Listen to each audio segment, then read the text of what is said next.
Алла гэзэв журдан дэстэн ажаалава. Өвсгөл аймгийн тайгад дөрвөн улирлын туршдаа цаа буг маллан нүүдлэж амьдардаг Туваа иргэдийг цаатан хэмээн нэрлэдэг. Монгол улсад одоогийн байдлаар 300 гаруй цаатан хүн амьдарч байна гэсэн мэдээлэл бий. Журдан дэстэн жинга хакалаж нарвар. Жидан арта буцан аржок оно тилап журдо дэрсэн.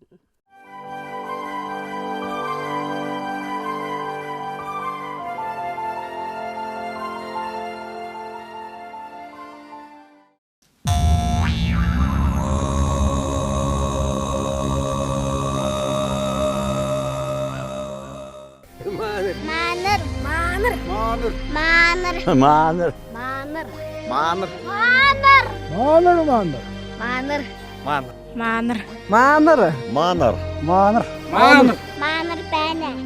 сайхан амьдарч явна.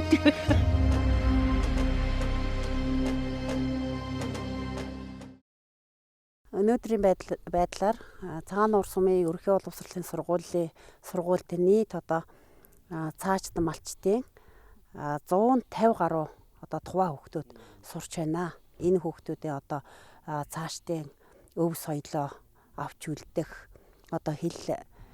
хилээ бас авч үлдэх энэ нөхцөл болцоо нь бол нэлээд хаагдмал болсон ийм байдалтай явж байгаа.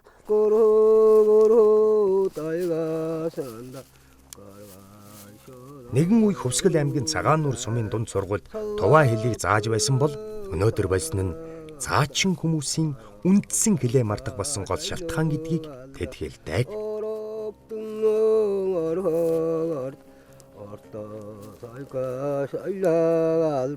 Нэрлээ хэлжээр болохоор зугаалга болохоор хүүхдэд бас зугаалга Туваа хэлээ мэдгүй байл.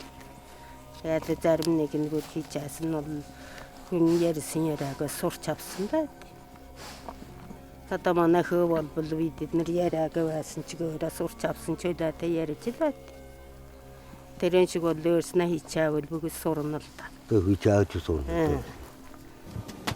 Вот ангай галарч юм аа.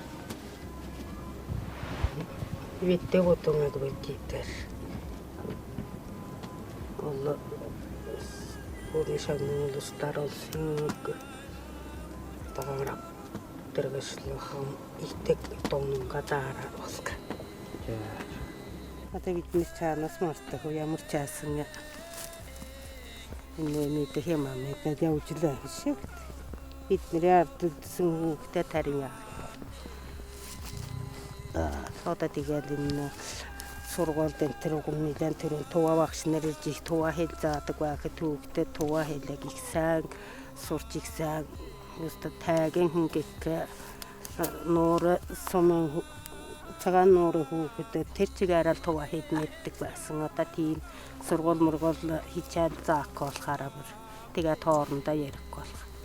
Бас ярих мартагдал шиг л.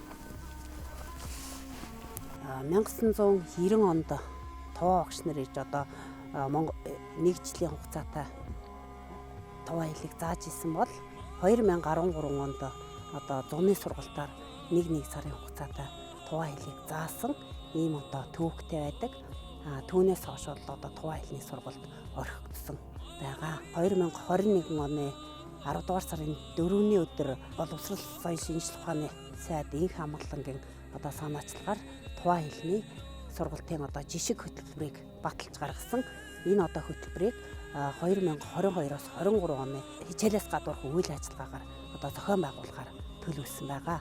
Цаашид Туваа хэлийг энэ чигт нь орхих юм бол Туваа үндэстний хэл устгаснараа мэдээж үндэстэн ястан бодвол устгаж үгүй болдог гэсэн энэ үндслэлээр бид нар бас энэ Туваа хэлээ тайгийнхаа ёс заншлыг мартуулахгүй энэ хүмүүсийн өгдөөсээс уламжилж ирсэн энэ ёс заншлыг мартагдуулахгүй байхын тулд энэ арга хэмжээг бол авах нь зүйтэй гэж ойлгож байгаамаа.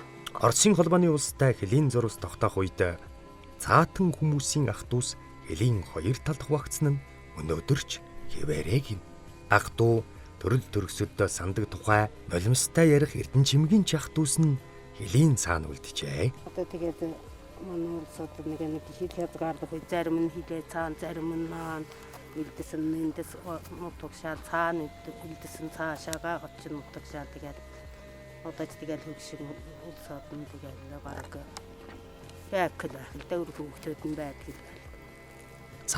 Цаачин хоёр байхгүй бол хөвсгөлийн их тайг эзгүүрч тэр бүхэн түүхийн шаргал хуудсанд бичих болон үлдэх вүлээ.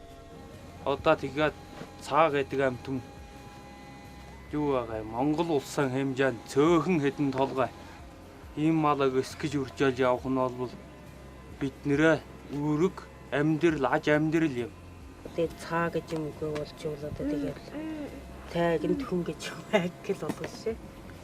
Юугаараа нээж сууж заавал тайгнд явах. Тийм болохоор цаагаа маллаж би ч гэсэн одоо сургуулсаа илд явж л байсан одоо тайг нутаг аваад явж чадаа. Ингээд сууж л байна. Аяарын тайганд амьдрах бол сайхан. Миний хувьд яагаад гэвэл энэ чинь өвдөө цан амьдрч байсан нутаг бид нэр амьдрах ёстой газар.